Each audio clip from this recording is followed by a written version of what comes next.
আগের সভাপতি নাই, কিন্তু এবার আমি সভাপতি। এই সব ব্যবসায়ীকে ডাকো, আপনারা জবারি করেন।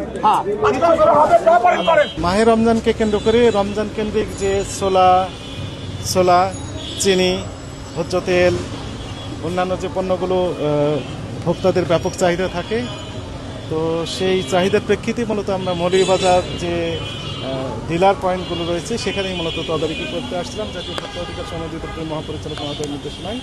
তো এইখানে যেটি আমরা দেখলাম যে ছোলা যেটি ব্যাপক চাহিদা থাকে রমজানে, সেটি 8 ফেব্রুয়ারি বিক্রি হয়েছে 75 টাকা প্রতি কেজি।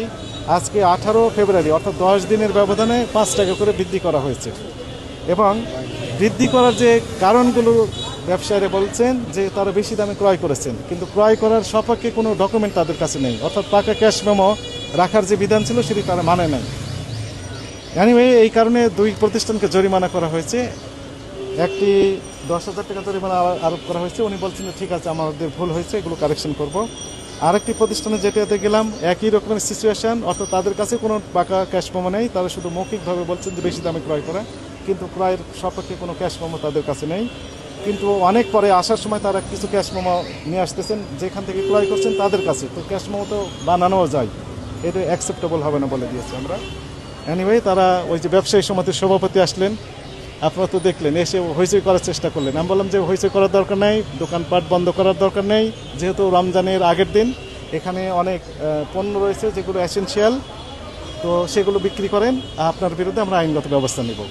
এবং ভাইস প্রেসিডেন্ট সাহেব ফোন দিলেন, উনি বললেন যে ঠিক আছে স্যার, জরিমানার টাকা আপনার অফিসে পৌঁছা দিবে। আমি সরি, ভুল হয়ে গেছে।